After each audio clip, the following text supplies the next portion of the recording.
ចឹងថ្ងៃនេះខ្ញុំធ្វើ deep cleaning ម៉ាស៊ីន KX សម្ភារៈដែលយើងមានគឺយើងរកកតោណាមួយសំរុំមួយមកហើយ motor នេះហើយនឹងម្សៅ e-cleaning powder នេះ3កញ្ចប់អញ្ចឹងមុននឹងធ្វើគឺយើងដកខ្សែភ្លើងម៉ាស៊ីននេះចេញសិនបន្ទាប់មកគឺយើងបើកគម្របវាហើយដក filter ស៊ីននេះចេញទុកហើយពេលដែលយើងដកហ្នឹងយើងប្រយ័ត្នផងព្រោះវាជប់រិញនេះរងដែលនៅក្នុងហ្នឹងយើងយកចេញមកតាមមកបាទហើយនឹងយើងដាក់ filter ស្គួរនេះដាក់ឲ្យចំមករុនវាមានតែពីរដូចគ្នាហ្នឹងហើយយើងដាក់សោវានេះយើងទាញលឺក្លឹកវិញមកបាទហើយហើយយើងដកប្រអប់ខាងក្រោមចេញមកហើយនឹងប្រអប់ទឹកអំបិលយើងដាក់ចឹងទៅហើយយើងហែកអំបិល3កញ្ចប់ចូលយើងដាក់បរិមាណទឹកជាមួយនឹងម្សៅ e-cleaning ហ្នឹងល្មមមកសាក់មួយម៉ាតគ្នាមកបាទតែបន្ទាប់មកយើងរោយឲ្យកូរវាបន្តិចទៅឲ្យរលាយបន្ទាប់ពីរលាយហើយយើងដាក់ motor ចូលក្នុងហ្នឹងមកដាក់ motor ចូលហើយយើងដោះនេះទៅយកទឹកដែលរត់ចូលម៉ាស៊ីនហ្នឹងហើយមកដោតនៅនេះមកអានេះខ្ញុំធ្វើឲ្យស្រួលងាយស្រួលបន្ទាប់មកទៀតគឺយើងតម្រូវដាក់ទៅយកខាងលើនេះឲ្យវាចូលប្រអប់ធុងអំបិលដែលយើងលាយទឹកហ្នឹងទៅហើយទៅយកខាងក្រោមនេះក៏យើងដាក់ជាមួយគ្នាដែរ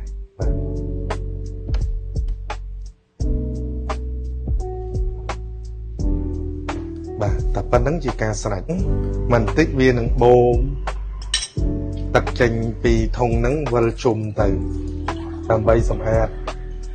លាងប្រទេសផ្លាទីនយើងអញ្ចឹងចំណុចដែលចាប់អារម្មណ៍បងប្អូនមើលទៅពេលដែលយើងប្រើបាន1ខែ2ខែឬក៏3ខែពេលដែលយើងអាសាលាងសម្អាតវាវាអត់សូវកាន់ស្និទ្ធទេប៉ុន្តែអ្វីដែលជាក់ស្ដែងយើងមើលឃើញគឺទឹកដែលចូលទៅលាងសម្អាតប្រទេសផ្លាទីនដោយអំបិលម្សៅរបស់យើងហ្នឹងគឺទឹកចេញមកមុនដំបូងវារៀងល្អវាកំពុងតែទៅកាត់រំលាយស្នឹមដែលជាប់ប្រទេសផ្លាទីនដូចជាកាល់ស្យូមប៉ូតាស្យូមអីហ្នឹងអញ្ចឹងយើងអាចធ្វើ deep cleaning នេះរយៈពេលពី1ម៉ោងទៅ3ម៉ោងអាស្រ័យលើការប្រើប្រាស់យើងបានថែទាំបានល្អឬក៏យ៉ាងម៉េចទៅលើបងប្អូនដែលប្រើប្រាស់ហ្នឹងអញ្ចឹងយើងសម្រាប់ខ្ញុំធ្វើតែ1ម៉ោងទេដោយសារខ្ញុំអាសាលាងសម្អាត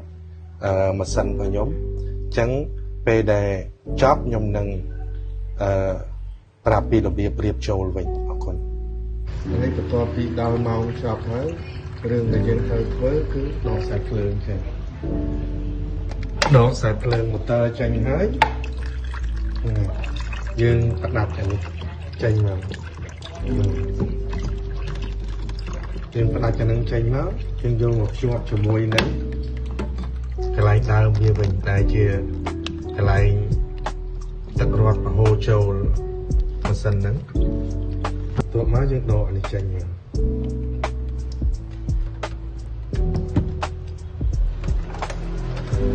ដកអានឹងចេញហើយទឹកនៅក្នុងនេះបើសិនជាយើងមានកំប៉ុងដែលយើងធ្លាប់ប្រើទៅវាកាន់កណ្ដោកាល់ស្យូមដូចគ្នាសហ្នឹងយើងអាចយកអាទឹកនេះទៅក្លុកចូលកំប៉ុងដែលយើងដាក់ទឹកញ៉ាំបានអញ្ចឹងត្រឡប់មកវិញគឺបន្ទាប់ពីយើងភ្ជាប់រួចហើយយើងអត់ទាន់ដោតខ្សែភ្លើងម៉ាស៊ីននេះចូលវិញទេអានេះក៏យើងអត់ទាន់ដូរដែរ filter ស្គួរនេះយើងត្រូវការបើកទឹកដើម្បីលាងសម្អាតអំបិលអាស៊ីតដែលនៅក្នុងនឹងចោល5នាទីសិនណាអញ្ចឹងយើងកាត់មកត្រង់មកទឹកវារត់ចូលអញ្ចឹងដល់នាទីហើយយើងបិទទឹកមកបិទទឹកហើយយើងអាចដាក់កំប៉ុងទឹកអំបិលសម្រាប់លាងបន្លែនេះចូលទៅវិញហើយយើងបិទគម្របវាបាទអញ្ចឹងបន្ទាប់មកបានយើងដូរ filter ស្គួរនេះដាក់ filter ស៊ីនវិញអញ្ចឹងយើងមូលអាសោនេះមកឆ្វេងដៃមកហើយយើងអាច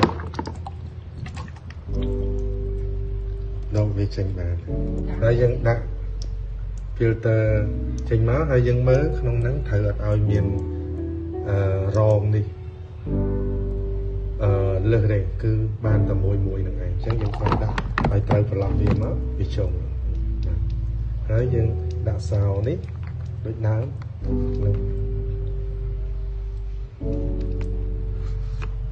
អញ្ចឹងរួចរាល់ហើយយើងអាចដោតខ្សែភ្លើងបាន